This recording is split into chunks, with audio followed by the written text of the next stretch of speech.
The archaeologists and the prehistorians, people are looking at that, have failed to take into account the severity of these events we're talking about.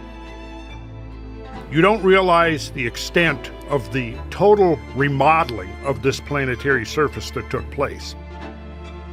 Because the question always is, where are the artifacts? Where's the pottery? Where is the evidence that this civilization existed? Randall Carlson's theory about advanced ancient civilizations is truly fascinating and a bit of a departure from what we usually hear in mainstream archaeology. He's suggesting that highly sophisticated societies might have existed tens of thousands of years ago, way before the traditional cradles of civilization like Mesopotamia, Egypt, the Indus Valley, and China came into the picture. Imagine civilizations thriving before or even during the last ice age, which wrapped up around 11,700 years ago. That idea alone pushes back the conventional timeline of human development by several thousand years. Now, when you look at the evidence Carlson brings to the table, it's primarily centered around those massive and mystifying megalithic structures scattered across the globe. Take the pyramids of Giza, for example. Their alignment with the stars of Orion's belt and the precision of their construction is just mind-blowing. Or Stonehenge, with its solstitial alignment standing there on the Salisbury Plain. Two of these shafts go all the way through the body of the pyramid and exit on the outside and actually point at particularly significant stars. These structures suggest that the people who built them had a far more advanced understanding of astronomy than we usually give them credit for. Carlson dives into the engineering and architectural skills of these ancient builders.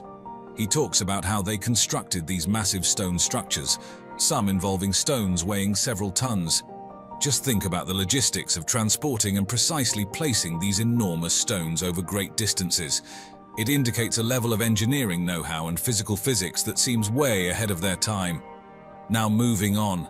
Randall Carlson's theory about ancient civilizations is absolutely something different, isn't it? He really makes you think about the roots of our history in a new way. Just consider the megalithic structures scattered all over the world.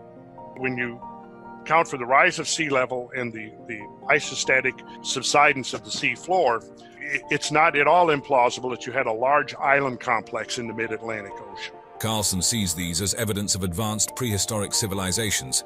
The Great Pyramid of Giza, for example, is made up of over 2 million stone blocks, each weighing tons, and they're all placed with incredible precision. It's not just about the sheer size, but the sophistication in their construction. And it's not just in one place. These megalithic structures are everywhere, from the stone circles in Europe to the pyramids in Egypt and Mesoamerica. Carlson points out that the similarities in construction techniques and astronomical alignments across different cultures hint at a possibly shared or globally distributed source of knowledge. It's like these ancient builders were all tapping into the same advanced understanding, which is pretty mind-blowing to think about.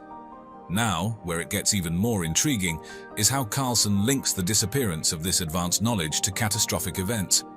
He often refers to the Younger Dryas impact hypothesis, suggesting that a comet impact might have triggered drastic climatic changes at the end of the Ice Age. You may have periods of time where you have multiple impacts occurring over a short period of time associated with the destruction and disintegration of large comets. Imagine massive flooding, climate shifts, and entire civilizations collapsing. It's like something out of a movie, but Carlson suggests it could be what wiped out these advanced societies and their knowledge. But here's the thing. He thinks this lost knowledge didn't just vanish. According to Carlson, it lived on in myths, legends, and religious texts, which he sees not just as stories but as historical records. Take the flood myths, for example, like Noah's Ark or the Epic of Gilgamesh. Carlson sees these as allegorical references to actual historical events, like massive post-glacial flooding. He believes that remnants of knowledge from these advanced civilizations were passed down through generations, albeit in a fragmented and symbolically encoded way. Moving back to megalithic structures, Randall Carlson's work on the astronomical alignments of megalithic structures is like peeling back layers of history to reveal the deep astronomical knowledge of ancient civilizations. Take the megalithic temples of Malta, Hagar Kim, and Manajra, for instance. These structures aren't just old, they're among the oldest freestanding structures in the world, dating back to around 3,600, 3,200 BC. What's really remarkable about them is how they demonstrate an intricate understanding of celestial movements, particularly the solar cycle. When you look at these temples, especially during the equinoxes, it's like watching a celestial dance choreographed by ancient architects. At Menasdra on the equinoxes, the sunlight filters through a specific aperture, illuminating an inner stone slab. It's this incredible precision that highlights how the builders weren't just stacking stones, they were aligning them with celestial events, marking the change of seasons with architectural precision. But it's not just about alignments. The architectural design itself is a marvel. Some reference to such an event can be traced in many of the legends and myths surrounding these stars that have come down to us from nations far removed from each other. The layout of the temples seems carefully planned to align with the sun's position at significant times of the year. For example, the main axis of Hagar Chim is almost perfectly oriented to where the sun rises during the solstices. It shows a level of planning and understanding of the sun's movements. And then there's the construction itself. We're talking about huge megaliths, each weighing several tons, placed with such accuracy that they align with celestial events. It wasn't just a matter of brute force, it required sophisticated knowledge of astronomy and construction techniques. Plus, they used local limestone, which is abundant in Malta. The complexity of these temples goes beyond just their size or the weight of the stones. They have multiple apses, altars and intricate carvings, all forming part of a complex architectural design. The series of semicircular chambers connected by a central corridor, and their alignment with specific astronomical events. The pyramids of Giza, especially the Great Pyramid, the precision with which these pyramids align to the cardinal points of the compass is just mind-boggling. Think about it. The Great Pyramid, built for Pharaoh Khufu around 2580–2560 BC, is aligned almost perfectly north, south, east, and west. The northern side aligns to within a fraction of a degree of true north. Considering the era it was built in, that's an incredible feat of geometry and astronomy. The construction techniques themselves are a mystery. The ancient Egyptians might have used stars or the sun's path to find true north, which implies they had advanced surveying techniques and a deep understanding of angles and straight lines. It's impressive when you consider the tools and technology available at the time. Then there's the fascinating Orion correlation theory. This theory suggests that the layout of the three main pyramids at Giza mirrors the stars in Orion's belt. Proponents like Robert Bauval believe this alignment was intentional, reflecting a belief in the connection between the heavens and the afterlife. They speak of these two regions of the sky, the southern sky with the stars of Orion, and can we move one slide up? Here's a nice view of them. They're pristine, by the way. It's really eerie how they carve those texts by hand, and some of the details is extraordinary. With Orion associated with Osiris, the god of rebirth and the afterlife, the pyramids in this view were not just tombs but also celestial maps and gateways for the pharaoh's soul to the afterlife. The smallest pyramid, Menkaura's pyramid, is slightly offset, mirroring the offset of the smallest star, Mintaka, in Orion's belt, which adds another layer of intrigue to this theory. The design of the pyramids also incorporates alignments with the sun and specific stars and constellations. For example, certain shafts within the Great Pyramid align with particular stars. These could have been more than architectural features. They might have held spiritual significance, possibly serving as pathways for the pharaoh's soul to the stars. Also, on specific days of the year, the sun sets between the pyramids, creating a visual spectacle likely significant in ancient Egyptian ceremonies. Now one of the most known megalithic structures. Would it be fair to say that there's an element of a rediscovery of a lost technology from the past? I think it would be fair to say that, yes. Stonehenge, out there on the Salisbury Plain in Wiltshire, England. What's particularly fascinating about Stonehenge is its astronomical alignment and how it was constructed. The way it lines up with the summer solstice is probably what it's most famous for. On the longest day of the year, the sun rises right over the heel stone, which is set just outside the main stone circle. As the sun comes up, its rays shoot straight through the entrance and light up the center of the circle. Stonehenge also aligns with the winter solstice and possibly other celestial events. During the winter solstice, the sunset is framed by those massive stone trilithons, and some experts think it might even line up with lunar phenomena, which just adds another layer to how the builders understood both the sun and the moon's movements. When you think about how Stonehenge was built, it's even more mind-blowing. The final form was completed around 2500 BC, but it was built in phases over about 1,500 years. The main part of the monument is made up of these huge sarsen stones arranged in a circle, and there are smaller blue stones that were brought over from Wales. That's over 150 miles away. And then there's the layout of the stones. They're set up in this specific geometric pattern with an outer circle, an inner horseshoe arrangement, and those trilithon structures. The precision in the layout and how the stones are oriented show a really deep understanding of geometry and astronomy. It's not just a bunch of rocks placed randomly. Everything at Stonehenge is set up with purpose and meaning, which makes you wonder a little bit, doesn't it? The Younger Dryas period, named after the Dryas octopetala flower which thrived in cold conditions and became common in Europe during this time, presents a fascinating chapter in Earth's history. This period, spanning approximately from 12,800 to 11,500 years ago, marks a transition from the late Pleistocene to the early Holocene. It's characterized by a dramatic downturn in temperature, disrupting the gradual warming trend following the last glacial maximum, the coldest phase of the last ice age. This abrupt shift led to a drop in temperatures estimated to be between 2 to 6 degrees Celsius in a relatively short time. When the world went cold again during the Younger Dryas, the water, the meltwater flowing from the glaciers into the oceans, declined if it didn't stop altogether. And then about 1,300 years later, boom, it started up again.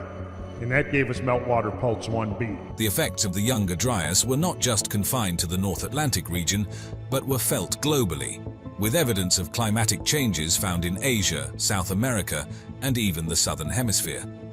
The resulting cold and dry conditions had a significant impact on vegetation patterns, ecosystems, and human populations dependent on hunting and foraging. Adding to the intrigue of this period is the proposed comet impact hypothesis. This theory posits that a comet, or fragments of one, struck Earth or exploded in the atmosphere, potentially in multiple waves. The impact, likened to the energy release of several nuclear explosions, is thought to have triggered widespread wildfires, consuming vast areas of forests and grasslands. These fires likely contributed to the formation of the black mat layer, a carbon-rich deposit found at numerous Younger Dryas sites. Supporters of this hypothesis point to evidence such as microspherules and nanodiamonds, typically formed under high-impact conditions, and elevated levels of rare elements like iridium and platinum to bolster their claims. The reason it's black is because it's so loaded with soot, which suggests wildfires perhaps on a global or at least a hemispheric scale that preceded the tremendous flooding that followed in its wake. Charcoal and soot layers in geological records also align with this time frame, suggesting extensive burning. However, the hypothesis is not without its challenges and controversies. One major point of contention is the absence of a clear impact crater, typically expected from such an event. Proponents argue that the comet might have disintegrated in the atmosphere or struck an ice sheet, leaving no obvious crater. Additionally, critics propose alternative explanations for the climatic shift, such as changes in ocean circulation patterns or volcanic activity. The debate continues as the evidence for a comet impact, while compelling, is not universally accepted. The Younger Dryas impact hypothesis, which suggests a comet impact around 12,800 years ago, is a topic that really captures the imagination with its blend of geological mysteries and climatic upheaval. At the heart of this hypothesis is an array of geological evidence. For instance, nanodiamonds, these tiny diamonds formed under extreme pressure, have been found across North America, Europe, and parts of Asia in sediment layers dating back to the Younger Dryas period. Their presence in such widespread locations hints at a high-energy event on a global scale. Similarly intriguing are microspherules, small spherical particles often linked to extraterrestrial impacts or volcanic eruptions. The high concentrations of these particles found in the Younger Dryas boundary layers further point to a large impact event, but there's more. We see other materials like elevated levels of iridium, rare on Earth but common in meteorites, and magnetic grains containing iridium. Plus, the discovery of soot and carbon-rich layers in these same sediments suggests widespread burning, likely due to wildfires ignited by the impact. Now, these shock-synthesized hexagonal diamonds only occur. There's no known natural process that will produce them. except for the intense heat and pressures of a cosmic impact. Evidence of impact material and the extinction of the megafauna 12,900 years ago. The impact material contains iron oxide spherules in a glassy iron silica matrix, which is one indicator of a possible meteorite impact. Then there are the Carolina Bays, these elliptical depressions along the US Atlantic seaboard. Their origin is hotly debated, but some researchers think they might be craters from secondary impacts of comet fragments, aligning in a pattern that could suggest a comet coming from the northwest. The climatic impact of this proposed event is just as dramatic. Imagine a comet impact throwing massive amounts of dust, soot, and particulate matter into the atmosphere. This debris, spreading globally, would have blocked sunlight, leading to a sudden drop in temperatures. This is exactly what we see when we look at climate models and ice core data from Greenland and Antarctica, which show a sharp temperature decline coinciding with the time of the proposed impact. The cooling effect was particularly strong in the northern hemisphere, with temperature drops estimated between 3 to 11 degrees Celsius in some regions. And if that wasn't enough, the comet impact could have also disrupted major ocean currents, like the Atlantic meridional overturning circulation, leading to even further cooling, especially in the North Atlantic. During the transition from the Pleistocene epoch to the Holocene, which roughly overlaps with the Younger Dryas period, something dramatic happened in North America: the extinction of numerous large mammal species. This included some iconic megafauna like woolly mammoths, mastodons, saber-toothed cats, giant ground sloths, and even the North American camel and horse. These extinctions weren't evenly spread across regions, with North America being particularly hard hit. Now, the intriguing part is the timing of these extinctions, which coincides with the Younger Dryas period. This has led proponents of the Younger Dryas impact hypothesis to suggest a connection between the comet impact and these mass extinctions. They argue that the comet impact would have triggered a cascade of ecological disruptions, including wildfires, climate change, and disruptions in the food chain. These sudden environmental changes might have outpaced the ability of these large species to adapt, ultimately leading to their demise. However, it's important to note that there are opposing views. Some scientists argue for alternative explanations, such as the overkill hypothesis, which suggests that human overhunting played a significant role in these extinctions. Others propose natural climatic changes independent of any impact event as potential drivers. Now, in these events that terminated the Ice Age, roughly half the great megafaunal species on Earth died out very rapidly. All of a sudden, around 12,000 to 13,000 years ago, a huge number of fossil remains were introduced into the environment. And then at the end of this, these species are extinct. They don't exist anymore. Like it says here, each square represents a fossil specimen of an extinct megafaunal species. So the debate continues, and the impact hypothesis is just one of several competing theories. The Younger Dryas impact hypothesis doesn't stop at biological consequences. It also has implications for early human populations, particularly the Clovis culture. This culture, known for its distinctive stone tools, was widespread across North America during the same time frame as the Younger Dryas. Researchers have noticed a connection between the apparent disappearance or transformation of the Clovis culture and the onset of the Younger Dryas. This suggests that the proposed impact event might have significantly disrupted the way of life for these ancient people.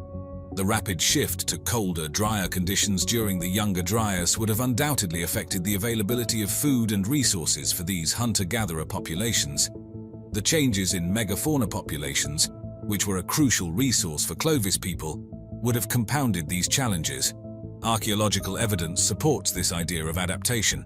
There's a noticeable change in human tool technology and subsistence patterns after the Younger Dryas, reflecting a response to new environmental conditions and available resources. This period also marks the emergence of more regionally diverse cultures compared to the previously widespread Clovis technology. Carlson draws attention to rapid temperature changes in Earth's history, particularly emphasizing events like the Younger Dryas, a period marked by a sudden return to near-glacial conditions after a period of warming. His perspective challenges the conventional view of gradual climate shifts and instead suggests a dynamic and potentially unstable climate system. He points to historical precedents, such as the Bolling-Alerod warming period before the Younger Dryas, where rapid shifts in climate are evident in paleoclimatic records. These events have been studied to understand the sensitivity and resilience of the Earth's climate system. One of Carlson's intriguing hypotheses is the idea that comet and asteroid impacts may have played a more significant role in Earth's history than currently recognized. He speculates that these impacts could have triggered ice ages or abrupt climatic shifts, potentially even contributing to mass extinctions. In the context of the Younger Dryas, Carlson and other proponents of the impact hypothesis argue that a cosmic impact event was a primary trigger for the abrupt climate change observed during this period. They point to geological and ice core evidence to support their claims. Ice core records, particularly from Greenland and Antarctica, offer detailed insights into past climates. Carlson highlights layers in these cores that correspond to rapid changes in temperature and atmospheric composition, which he interprets as evidence for catastrophic events. Other geological markers, like sediment layers rich in iridium or elements linked to extraterrestrial materials, further support the impact hypothesis. The presence of shock-synthesized hexagonal and other nanometer-sized diamonds in Younger Dryas boundary sediments in association with soot and other wildfire indicators is consistent with a cosmic impact event of 12.9 Ka. Randall Carlson's theory proposes the existence of advanced human civilizations that thrived long before the commonly accepted timeline of known history, potentially even preceding the last ice age, which ended roughly 11,700 years ago. This challenges the conventional view that attributes the emergence of civilization to much later periods, such as the Sumerian and ancient Egyptian civilizations that arose around 6,000 years ago. According to Carlson, these prehistoric societies weren't just technologically advanced, they also possessed profound spiritual understanding and wisdom. He speculates that their technological capabilities could have included advanced architecture, astronomy, and other sciences, far surpassing what is typically associated with prehistoric cultures. To support his theory, Carlson points to the complexity and sophistication of ancient structures like the pyramids of Egypt, Stonehenge, and various megalithic sites worldwide. He argues that the precision in construction, astronomical alignments, and engineering skills evident in these structures suggest a higher level of knowledge and technological capability than mainstream archaeology typically acknowledges. Many of these ancient structures exhibit precise alignments with astronomical phenomena, such as solstices and equinoxes, which Carlson suggests is evidence of advanced astronomical knowledge. For instance, the layout of the Giza pyramid complex is aligned with the stars in the belt of the constellation Orion, while Stonehenge aligns with the solstices. One of Carlson's key ideas is that these advanced ancient civilizations might have met their downfall due to catastrophic events, like comet impacts or other natural disasters. These disasters could have wiped out significant populations, leading to the loss of knowledge and technology. He also posits that remnants of this lost knowledge can be found in mythologies, religious texts, and ancient symbols across different cultures. According to Carlson, these ancient stories and symbols may contain allegorical references to real events and the lost advanced knowledge of these prehistoric civilizations.